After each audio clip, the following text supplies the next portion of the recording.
It must be great to be Muhammad Yunus. Your country is overrun by mobs, political parties are protesting on the streets, radicals are taking over law and order. Meanwhile, you are jetting off to Tokyo.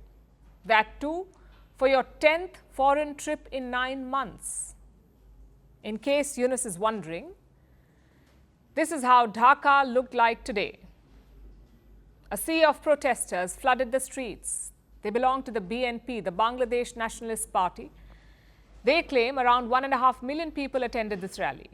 We cannot verify those numbers, but these pictures should give you an idea. Tens of thousands of people gathered in different parts of Dhaka. They brought parts of the city to a standstill.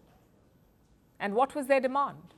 Early elections. The BNP wants Yunus to hold elections by December 2025, this year. But so far, he has rejected this.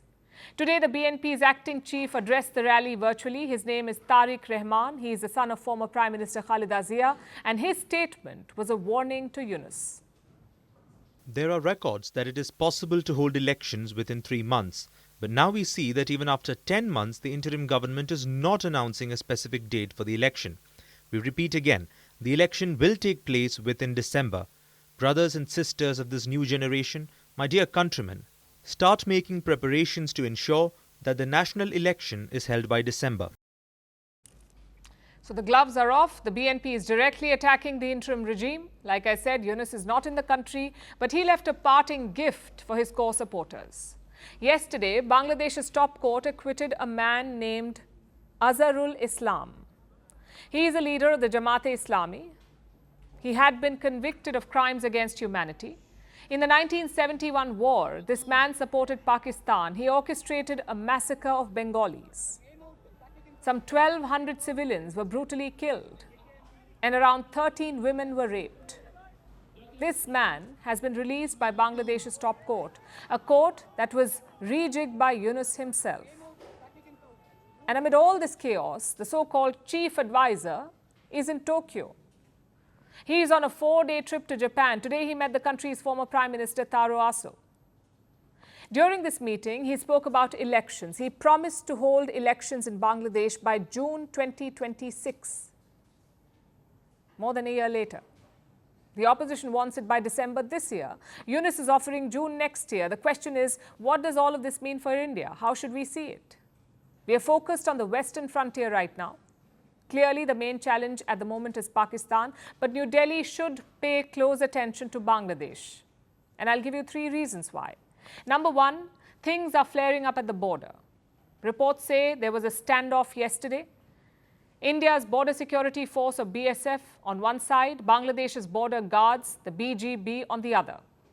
India says it thwarted an infiltration bid by a group of Bangladeshis. Some eyewitnesses say that there was an altercation between the BSF and the BGB. Even warning shots were fired to disperse the crowds. It tells you how tense things are. Even a slight misunderstanding could be dangerous.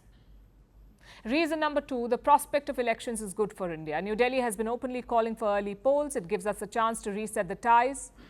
I mean, things have already reached rock bottom, almost. So the only place to go is up now. With Yunus, there is no scope for a reset. But with a new elected regime, who knows? It could be a possibility. And finally, reason number 3, Yunus is making moves that alter the regional balance. He has cozied up to Pakistan. He is also offering more space to China. Reports say Beijing could revive an old air base in Bangladesh. It is located in the district of Lalmonirhat.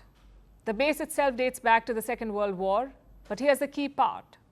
This base is just 20 kilometers from the Indian border, from the Siliguri corridor, also called India's Chicken's Neck.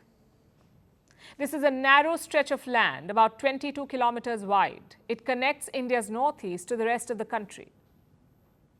If China gains access to this base, it's a big challenge for India. Same with the Americans. They are pushing for an aid corridor into Myanmar. On paper, the idea is to help the people of Rakhine State. But Bangladesh's army has rejected the plan. They feel it could violate Dhaka's sovereignty. So my larger point is this. Yunus is opening up Bangladesh to foreign players. Some are friendly, some are hostile. But both will worry India. Because this is New Delhi's sphere of influence, and the government knows this. India has decided to revive an airport of its own, the Kailashar Airport in Tripura.